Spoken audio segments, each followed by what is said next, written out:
if I'm not the right person to help that business owner in that company, I may be in the future, and if I do something nice for them, maybe they'll think about me when they're thinking of, one of their CEO friends or business owner friends that might need my services in the future. So I think it's all about giving and helping. Welcome to P&L, Priorities and Lifestyle, with your host, Rob Schultz. Rob is the founder and president of Schultz Wealth. All opinions expressed by Rob and his guests are solely their own opinions and do not reflect the opinion of Schultz Wealth Limited. This podcast is for informational purposes only and should not be relied upon for investment decisions. Please refer to our website for more information.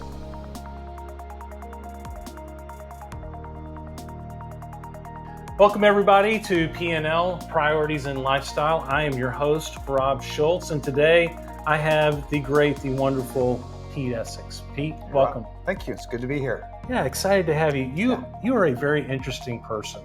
Okay. You've got a great company, and we're going to talk about what you do for sure, but you also have some fantastic hobbies as well. Life's too short, right? You got to have fun. Yeah, absolutely. So we are going to have fun today. We're going to talk about all kinds of stuff, get into some of your background, which when we had lunch a few weeks ago, realized that we're both prior military. Yes, we are. And we were both basically learned how to do military in Steinem Hall way back in the day at the University of Texas. Good old University of Texas. How crazy is that? Yeah.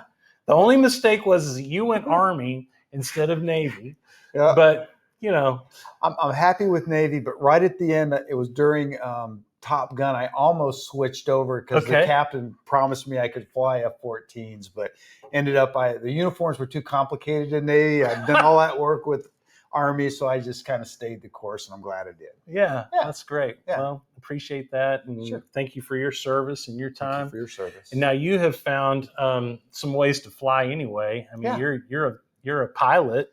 Yep. I was flying actually before I was driving in high school. I had a buddy whose dad flew, had been flying pretty much my whole career, anything single engine land. And I've kind of gotten into some float planes and amphibs, a few gliders here and there. I'm flying out of Denton right now. I'm in a club called Metro Flyers. We have a Bonanza and a Cessna 182. Nice. Yeah. Good stuff. Yeah. And then you have a day job as well, because you have to figure out how to pay for all this stuff, right? Yeah, exactly. Right. I'm going to read a couple of things, and you can correct me as I go. But 25 years of experience, vice president of sales for both Fortune 500 and startup companies. So you have a really broad range of companies that you've worked with, established and rebuilt sales teams from the ground up. You specialize in working with sales teams, building them, creating them, fixing them, stuff like that, right? Exactly. Yep. Okay. Your experiences, you've given them the insight to work in a wide variety of company cultures where diplomacy and clear communication skills are needed. And you utilize the sales acceleration process, sales acceleration, so that's the process. And I know that's kind of your company. Is that like a franchise? How does that work? Yeah, it's actually a license. Okay. It's, you go and you purchase a license. They only will hire executives that have 25 plus years of experience. And then my company is actually called Lone Star Sales Advisors, powered by Sales Acceleration. Gotcha. Yeah. Okay. Yep. Got that. Yep. Okay. And then the sales acceleration process is something you learn and you get licensed in, Correct. And then you go and use that with your clients. That's correct. Okay. Yep. Okay. Let's see. Let me keep going here. So process to identify existing trends within your sales organization, enhance and develop your sales team and sales process to help execute your sales growth metrics until you're ready to hire a full-time VP of sales. Yep. Okay. So sales is kind of important if you're going to be in business in a capitalist society. I mean, it's kind of part of, it's important. It's really important. It's the engine that makes companies go. Yeah, and you said sales a lot in here, but tell me one thing, like in your work, in what you do, what's the most fun out of the processes and the different things that you're asked to do in these companies? What's the most fun for you? Yeah, I think it's turning them around where, the person that's in the seat right now is maybe not the right person, or they can't, find the right person to run that sales team, and to turn things around, to see a business owner that's struggling with, hitting a number or trying to improve sales so they can get a better evaluation on the company. And it takes a few months to change things, but to get in there, put all those right processes in place, and then fine tune it. And then basically at the end of that engagement, turn that back over to a business owner and either develop somebody within that company to take the role or hire outside. But to see that light bulb go on and to start seeing progress, and to see I can't claim exactly what that number is going to be, but here they're struggling or decreasing sales, and all of a sudden they're improving 20 to 30% in their sales. To see that is probably the best thing about what I do, because I'm helping that company, I'm helping the business owner, I'm helping the salespeople that are there and that sales leadership to really take that company to the next level. I get a lot of pride and joy out of that. Yeah, so that's interesting because you're there. Somebody hires you, but for a finite, there needs to be an end to the engagement. Yes, for sure. Yeah, and sometimes you're happier than at other times for that to come to an end. I'm sure. Yeah, there's some challenging ones out there. That's for sure. Yeah, and I have to go back to like military life a little bit. You recall, I'm sure it's the same in the Army as in the Navy, but commands would turn over pretty quick. Oh yeah, 12 to 18 months sometimes. Yeah. And sometimes the real when you really learned how great like a captain of a ship was how well they turned it over at the end, and whether that ship continued to have great results. And sometimes that was the real test of whether or not that prior process was working or not. Did you ever relate? Can you relate to some of that? A lot. I remember my Army days. I was a commander in Germany, and I was commander of a special weapons site. So we control the ordnance. The German Luftwaffe had the delivery systems, and there was a team that just did not do very well. And the two big inspections you would have would be the white glove inspection with the ordnance. That was a big deal. All the brass would come down, and they'd had some trouble. And to go in as an assembly and maintenance officer and turn that around and have a perfect score, it's just amazing to see what that does on morale with the troops and everything. And then we'd do it. The fun one was the tack of owl, where you're simulating warfare, and the jets are buzzing you, and you're in full mop gear, and they're blowing smoke, and and it's like you're actually in a war and a talk, and to come out of that and get a really good rating too. It just, everybody walks around for that next year, chest puffed up. And there were 2 or 3 sites that I did that to when I was stationed in Germany. So kind of the same thing. I mean, you get a lot of pleasure from going in and fixing things and turning it around, and you love handing stuff off that's fixed. The only problem is that next person going in there could be a little challenge to, make sure they keep up with that same, level that you had instilled. Yeah, no question. Yeah. So how did you get into sales within the corporate world? Give us a little background there. So I was in the Army for about 8 years, was stationed all over the world, and got married, started having a family. And my dad, who had a big real estate company, said, son, you've done your time. It's time for you to, get out in the world, corporate world, make money, raise your family and everything. So I looked, and I actually interviewed with you might have heard of him, Cameron Brooks. He just specialized in JMOs, or junior military officers. And they take 2 weekends. One weekend they prep you on how to interview. The next weekend you actually do the interviews. I had 30 interviews in a span of 2 days. It was a lot, and actually got about 28 follow-ups. It was pretty amazing. Actually, it was 3 days. So lots and lots of interviews. But I just kind of felt that sales was kind of the infantry, or the cutting edge, the combat arms, if you will, of business. And it was fast paced. Big decisions were being made, important decisions, and you're out there in the front, representing and leading teams, and that's what I've always done my whole career. Okay. Yeah. Well, it's good. So when did you kind of make the transition, and how did you make the transition from working kind of in the Fortune 500 and with these companies to being more of a consultant with this process that you take to your clients? So I left the military and worked for J&J. I worked for Boston Scientific, And then I started, did really well with those companies, but they were like tankers, right? They would move very, very slowly. And I got in with a company that was called Conceptus. It was a small company, about 42 million. And it was a startup, and they moved very, very quickly. And we grew that company to 142 million. And then we sold it to Bear for 1.2 billion. So I kind of got the bug in smaller companies at that point. I think you have more autonomy, more control. And I've done really small companies after that engagement. And I was with a small company that we were doing really well in sales. And there was a situation that company had to cease doing business, not because of anything we were doing with sales wise, but there were some regulatory things that forced us. It was kind of my Theranos moment, if you will. Nobody knew about it, but I thought, do I want to get back in and do another company? Or I actually did this, Rob, about 11 years ago. I was with Sales Acceleration. I was the number 2 person.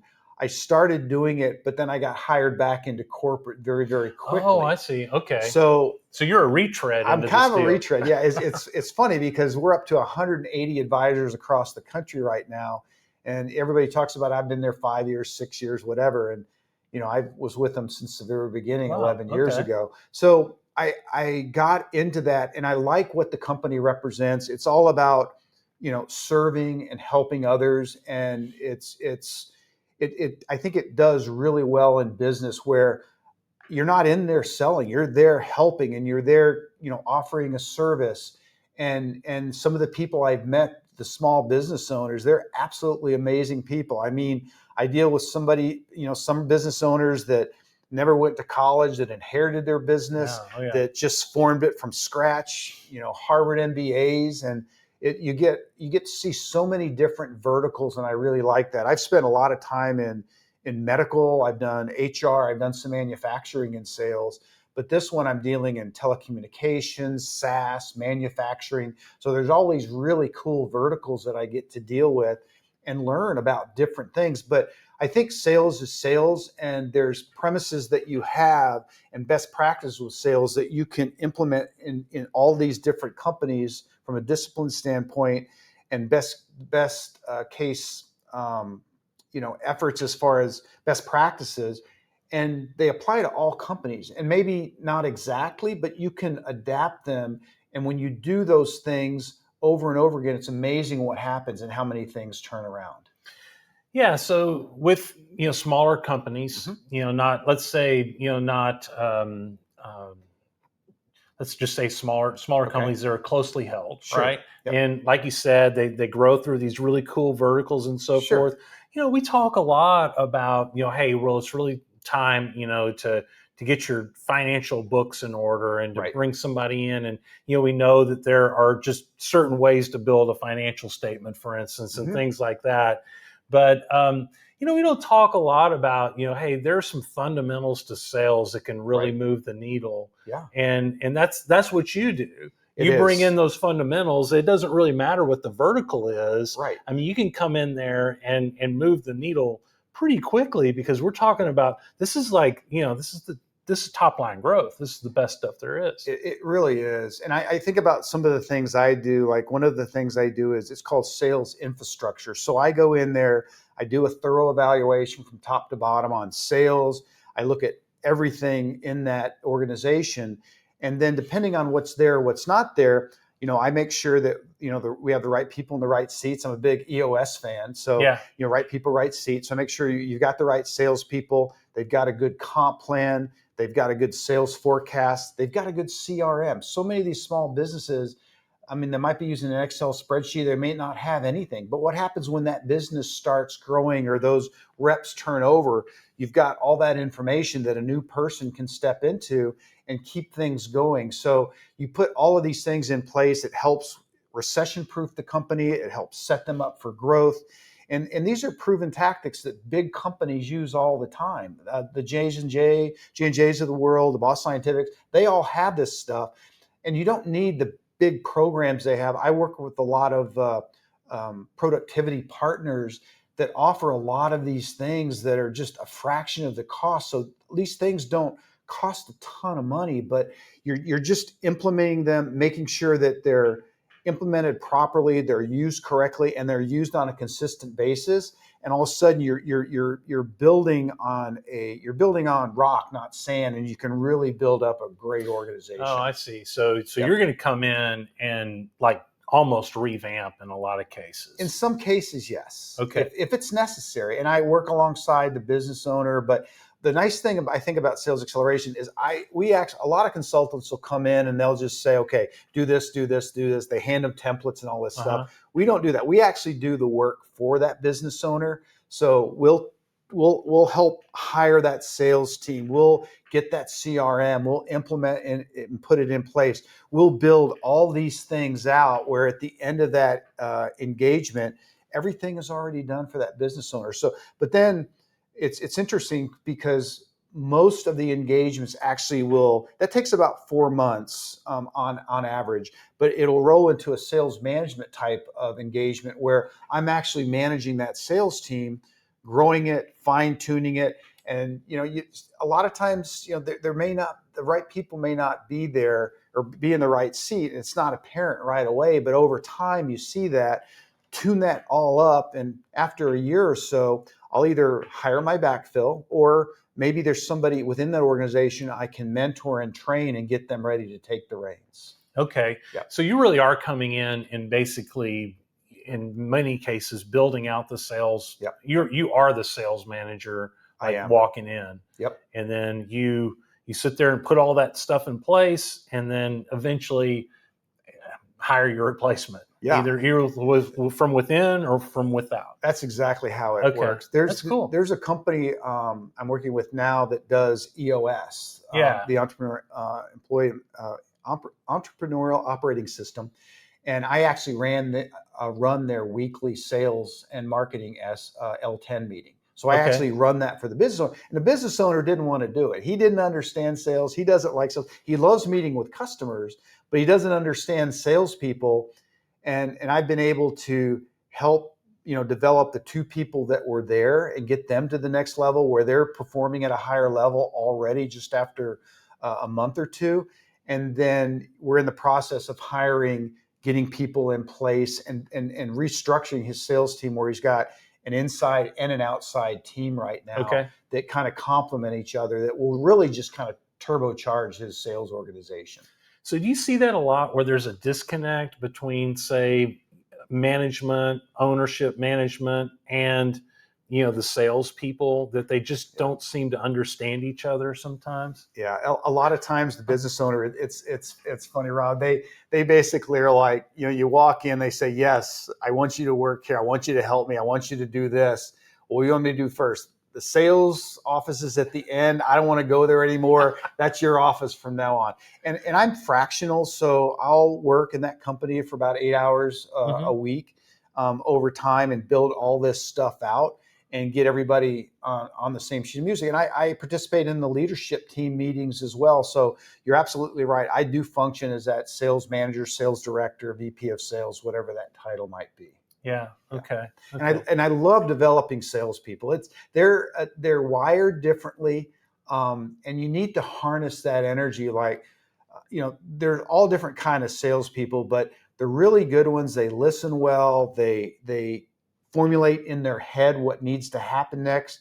They have their set process, but how to motivate those people. They're all motivated a little bit differently. Some say, hey, I don't need any help whatsoever. And, a junior sales manager might say, okay, just do your own thing. But what's nice is I've been through those roles and I know kind of what's going on, and you can connect with that person and help that good tenured salespeople become a superstar. And, and a lot of salespeople work on variable compensation. So you're increasing their comp. They're feeling better about their job, better about their family, and you take them to that next level. And then some people are in the role and they're struggling with it. They're just not wired with it. I can help with that too. Maybe that person would be better in a marketing role or maybe an inside sales job. So I always go back to what EOS says, right person, right seat. I think that's so important. Okay. Yeah. And so I would think that a lot of that is experience. Yep. And just knowing how to read people, and you've been managing salespeople for so long. Yep. And then some of it is that sales acceleration Mm-hmm. process that you're licensed in. Right. Tell us a little bit more about that, about the sales acceleration process, and kind of where that dovetails in when you're working with a client. Yeah, and throughout with big companies, it's nice because I've been through so many sales trainings that they pay for that are extremely expensive, and you fine tune that and you get in your own rhythm. What sales acceleration does is they actually have a portal with, we have 180 advisors, and if we run into a situation where there's something that maybe an advisor has not seen before, we actually can talk to each other and say, I may have this certain situation. Does anyone else have, experience maybe selling, fly fishing lures in Alaska or something? And there's people, because there's so many of us that have that experience, and we can tap into that. Oh, so for like technical experience. Exactly. Yeah. Okay. And I got you. And then we have with our portal, there's so much in there where we have, all different kinds of compensation plans. So there's different kind of comp plans that I can tap into, that there's basically a library that you can choose from. There's all kind of tools for forecasting, tools for, keeping track of things. We work with a lot of different CRM companies. So we have these productivity partners that are on the portal too, that I can tap into. I think that sales, there's salesforce.com. That's extremely expensive, great for big companies, but little teeny companies might not need that just yet, the 5 to 10 million. So there's HubSpot, Pipedrive. There's 10 different companies that I can work with, that I can bring in and implement in for a reasonable cost into that business. So I can tailor with all the different things I can pull off the portal to that particular, and I take it, I adjust it to that company. I put my expertise on it. I fine tune it. I craft it in such a way that it meets that client's needs. So they're going to get the best bang for their buck with all those tools that they're going to get. So the portal's absolutely amazing. We have recruiting companies that we work with. Okay. We have lead generation companies that I've used. There's, I think, 9 of them that we work with. There's one that's in particular that's great for small companies that I've used in 7 or 8 companies here in the past, in just this year. And they've done a really good job for small companies, because they may not, companies may be so small, they may not need me right now, but they might need something smaller, like maybe just lead generation. And I'm happy to do an introduction to help out. Or maybe they just need a CRM and it's a quick conversation that I can help. If I'm not the right person to help that business owner in that company, I may be in the future. And if I do something nice for them, maybe they'll think about me when they're thinking of, one of their CEO friends or business owner friends that might need my services in the future. So I think it's all about giving and helping. Yeah, and having, I guess, so sales acceleration is a resource of resources in essence. It really is. Okay. Yeah. We're the largest fractional executive company, I believe, in the U.S. now. Oh, wow. And, and a lot of people don't know this, but we're actually a sister company of EOS. We're owned by the same. See, I hadn't connected that either. Yeah. Okay. Yeah. Wow. That's cool. We're totally independent. Sure. But we work really well with the EOS people. We help each other out. And most of the sales acceleration people do know Traction very well, and Gino Wickman's EOS plan. So we've talked about some of the challenges that these business owners have with sales. And, Mm-hmm. Talked about certainly CRM. Mm-hmm. It sounds like that's a quick fix in a lot of cases. Just kind of get organized. Yep. Recruiting, huge right now. I mean, it's so hard to find people. I bet it's even harder to find good salespeople right now. It really is. I mean, the thing with salespeople, we say we work with a company called Amplify. They're wonderful, and usually an engagement they say is about 3 months. They will actually, it's retained search, so these people aren't looking for jobs, but they go out to people in the industry. They might get 100 resumes from each different for each different rec, and then basically they'll present you with 3 or 4 candidates at the end. And I've had some experience lately where I've gotten some really good candidates, but they're off the market so quickly that, if you find a good salesperson, that's the one thing, you want to make sure you do all the right things, do all your interviews, make sure you do the process, do your background checks. I actually am a big fan of doing, like personality testing. An analysis, personality analysis. PXT is a good one. I know a lot of folks at EOS use Colby. All of those are good, but you use all those things. You check references, you make sure it's the right person, then you move on that person. But if you delay too long, good candidates are going to be off the market pretty quick, and then you're back to square one. But if you get the right people and you put a comp plan in place that motivates them, you get a really good culture. And I think culture is everything. I've done that in a lot of companies, big and small, and fixed the culture. It's so good for that individual, and they want to stay. They're uncapped commission programs a lot of times are what companies do for salespeople in professional sales, and they just take to it. They love it. They love their customers. They love their company, and it turns into a long-term engagement. And I think about early on in my career, and growing from companies from, they were a little larger, 30, 40 million, but up to 120 million. We sold up to 142 million. But to see that and to see that grow, that's so exciting.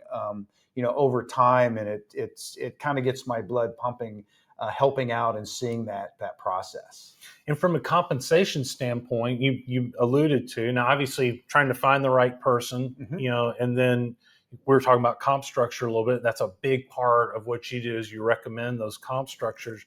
What are some of the challenges that you see there, and what are some of the wins that you see? I mean, as far as give us an idea as far as what we should be thinking about when it comes to compensation for salespeople. Yeah, I think you need to benchmark the base salary and the OTE in the different spaces. The one thing I think you need to do is make sure that what I like to see is like a 50-50 split. It depends on the industry, so you want to make sure you look at that. But if somebody has a base salary of X, they should be able to earn, Y, or X equals Y, the same amount in variable comp. And then you have a capped comp program, but you make it hard. Those want to be stretch goals.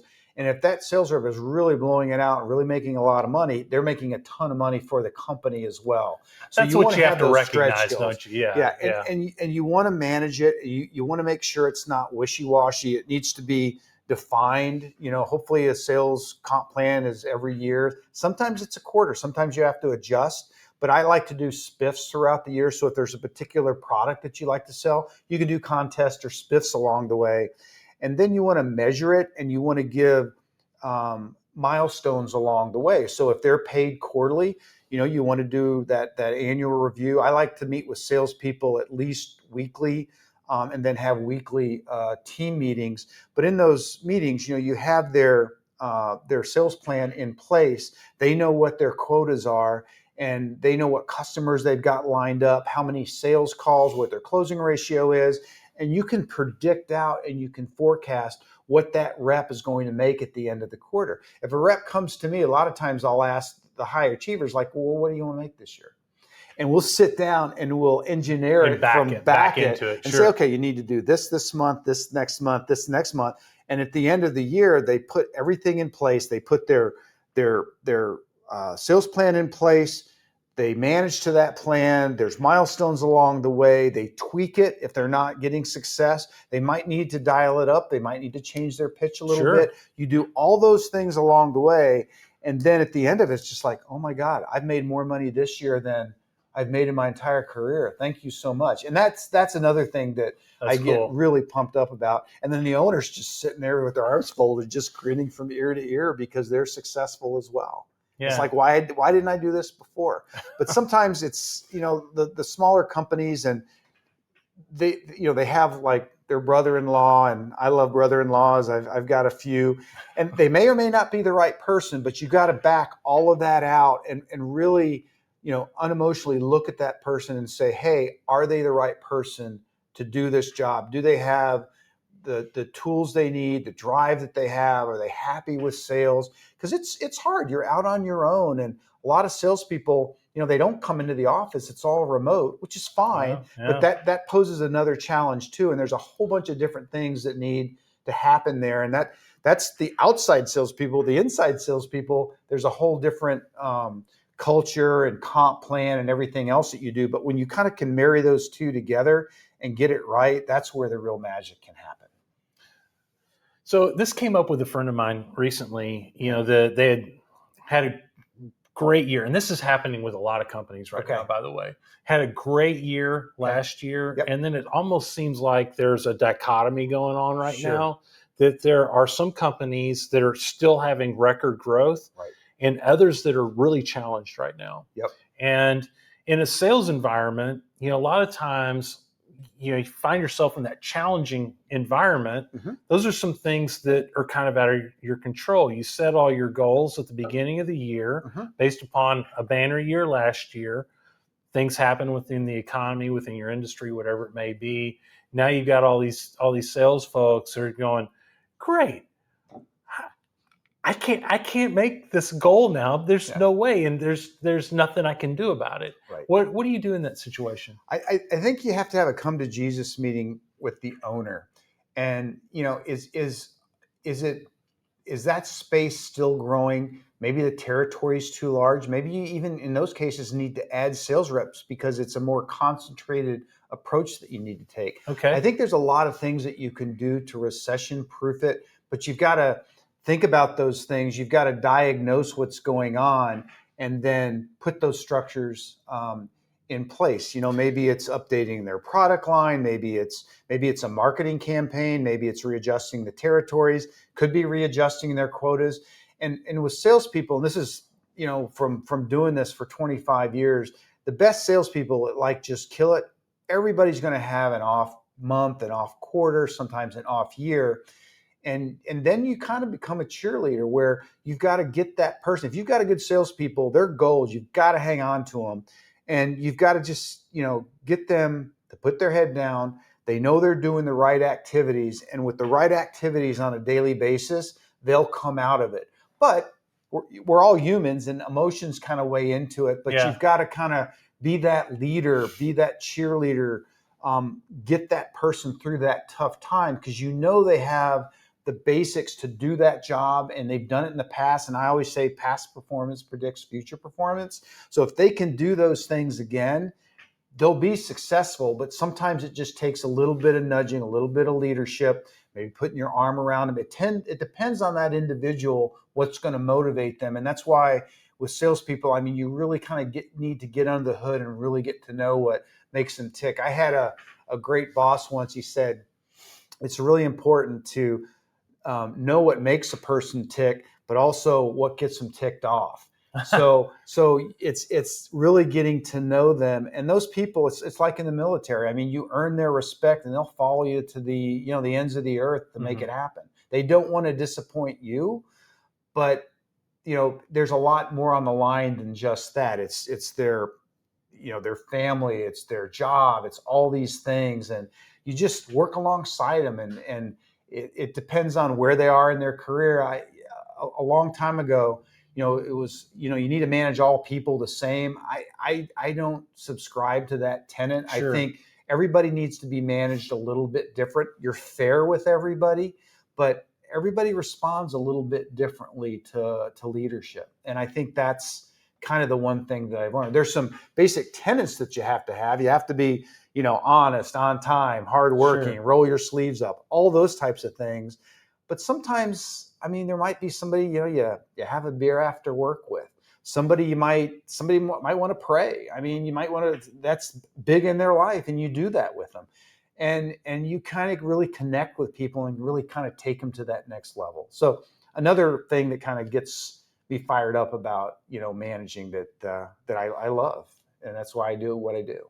Yeah. So a lot of what you just talked about, those were leadership skills, like true leadership skills. And you talked about, the having respect from the people that, and you get that from, you mentioned first of all, in that discussion, about, okay, so we're having this situation, this challenge. What am I as the business owner doing, to get us through this? Yeah. And if you're able to demonstrate to your troops, it's like, hey, I'm thinking outside of the box. We're gonna get through this. These are the things I'm changing. These things I'm doing. Right. That'll bring them along. Yeah. I love that. Yeah.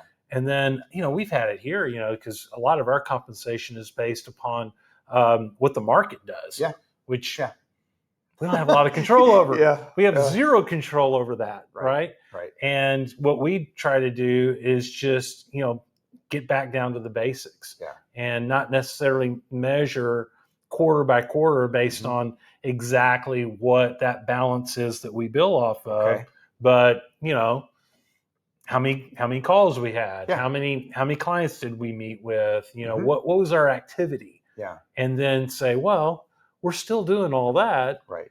The market goes up and down. When it comes back up, it's going to be awesome. Yeah. Because we've been doing what we're supposed to do. Yeah. Yeah. And it's kind of the same thing. And you just kind of got to hang in there and know with, the downs in the market, there's ups in the market. And I love kind of what you do and looking at the stock market over 20 years, and you get these little blurbs that are kind of up and down. But if you look over time, it's a great place to be for investing.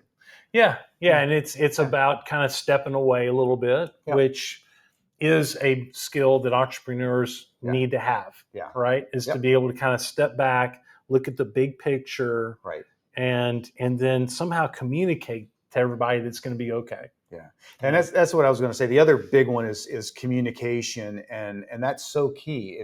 If you're going to change things, let people know, let them know why, get them on board, and it's amazing how much smoother those changes can happen. Because anytime you see a new person come in, you get nervous. But I go around, I get to meet everyone, I talk to everyone, I figure out kind of what's going on, and what's the heart of that company, and put that plan in place, and then kind of talk about what we're going to do over the next few months once I get it down. Because so many places, there's a book called the First 90 Days. It's for recruiting and when you get hired, and how you approach a job your first 90 days. And, one premise of the book is you take that first time that company was successful up until that point, or they, it wouldn't be there. They might need some things that need to change, but you really learn kind of what's going on and what has made them successful. But then you kind of, as you're observing, what might be holding them back, or what might need to be tweaked to,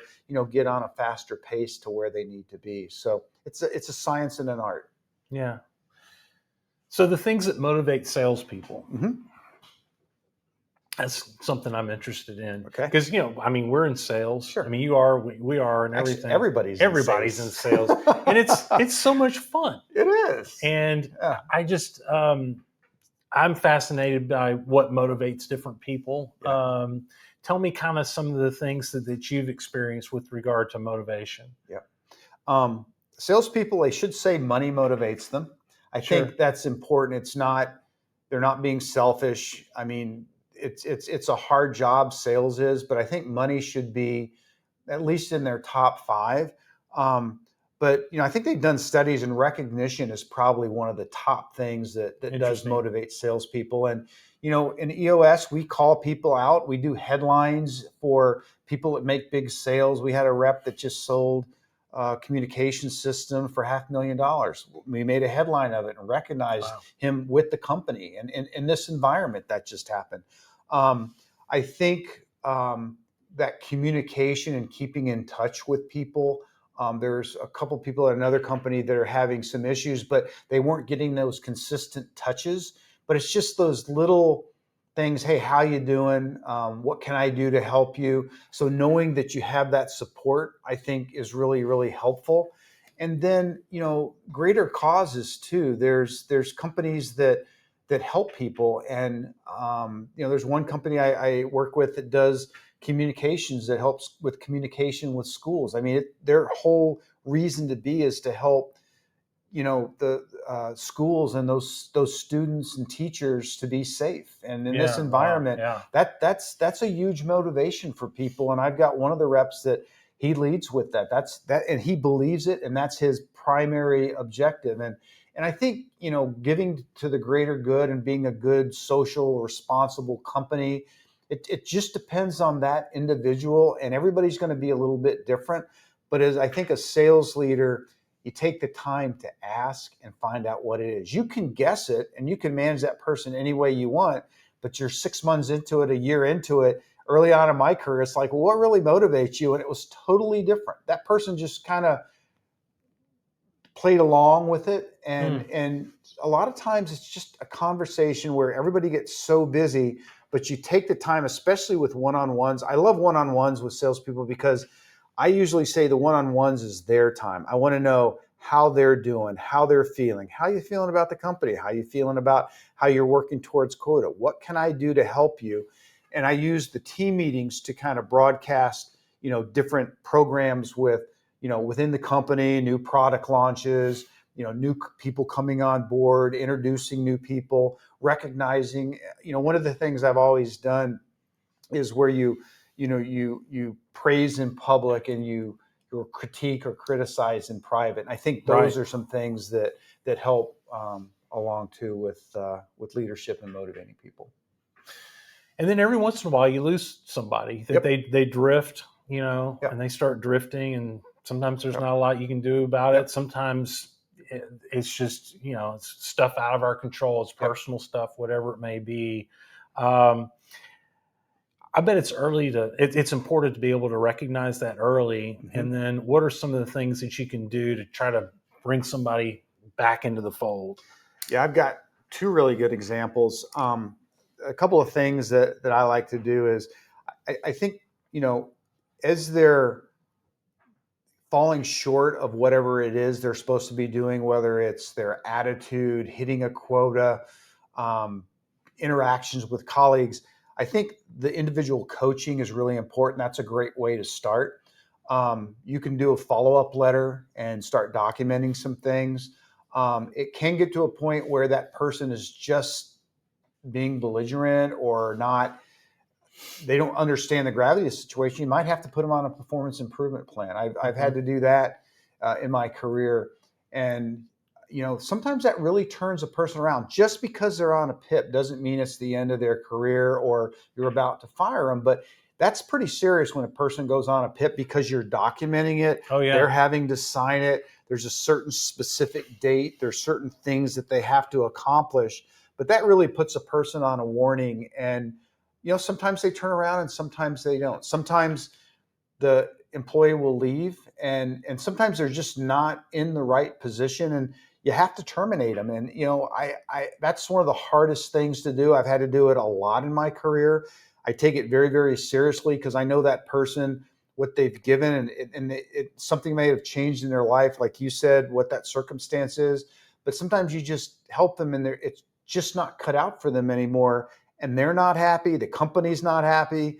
And you got to part ways. And that person will find something else and they'll be so much happier. I've terminated people before that have come back and they say, thank you so much for doing that. I was just in the wrong job. Now I'm doing marketing. It's what I really love. I didn't like doing the sales thing, but I love marketing. Yeah. Other times I've never heard from them again. So hopefully they found something good, but I always try to keep up with people. And if I help, I will try to be a reference and help them and their families, get to that next level.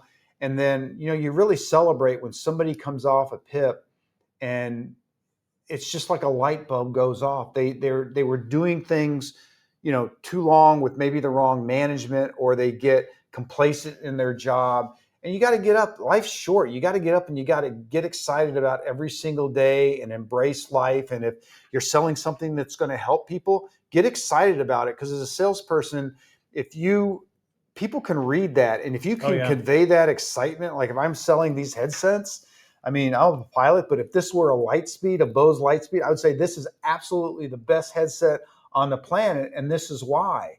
It's got battery backup for 6 hours. You can plug it into a side radio, so there's a big safety component.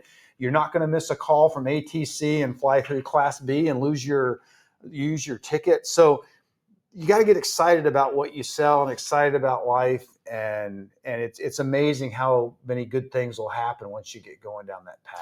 Yeah, that's really cool. Well, Pete, you're a real compassionate person. It sounds like, you care a lot. And a lot of times I would say that, when somebody starts drifting, a lot of times it's a management problem. Yep. And it's certainly not the case if somebody hires you to come in and, try to manage and get a process going. That's really cool. Yeah, That's it's really cool. so critical to a company's success. Yeah. And from that standpoint, you have a lot of experience in super detailed stuff. I can tell, you're just talking about that, and that's important in sales. But I just have to ask, so you're a pilot, but then you're also a diver. So what is it that you have against the crust of the earth exactly? Why do you feel like you have to be off of the crust of the earth all the time? Well, if I could get on one of those rockets going to space, I'd do it tomorrow. Yeah. I don't know. I just love that environment. I mean, I've got over 10,000 dives. I'm a NAUI instructor trainer, SDI, TDI instructor. I've probably trained 300 or 400 students. It's just, I love it.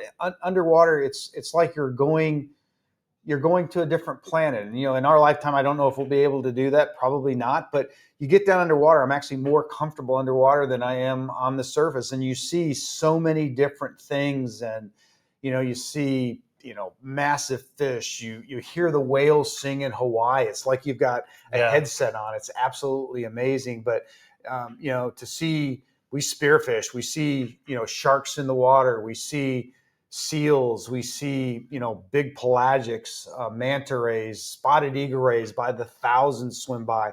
And it's a whole nother universe that you just basically have to get certified. You stick your head underwater and you're there. Or when you fly, everything becomes two-dimensional, even though it's a three-dimensional space, but everything becomes flat. And that's the world we live on. And I think about what the astronauts say when they go up into space and they see that little teeny thin blue crust on the earth, and we're on this spaceship Earth, and it gives you a different perspective of of what the Earth's all about, and we're very fragile, and every day is special, and we just got to do the best we can do. So I think those types of things are why maybe I like scuba diving and flying so much. I don't think I've ever said that before.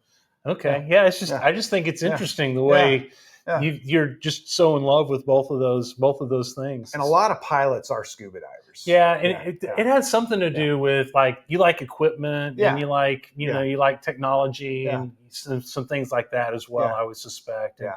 A little bit of an adrenaline seeker. The adrenaline seeker that's there for sure as well. Yeah. And that, we get adrenaline from sales too, so it's probably kind of matches up a little bit. Yeah, I mean that one rep that I talked about that got that $500,000 sale, he's walking on cloud 9. Oh yeah, it's really cool. Yeah.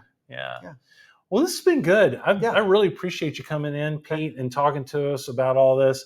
I think we haven't talked a lot about sales on our podcast before. Sure. This is such a critical component. I mean, if you can't sell, I think you're out of business. Yep. It's true. And it's great that that you can come in and help these folks turn the ship around in some cases, or just tweak it and make it even better. Yeah, it's what I do. I love doing it. So if somebody wanted to get in contact with you and talk to you about this, or just ask you any questions even about scuba diving, let's say, happy to do it. What's a good way to contact you? Yeah, 2 ways.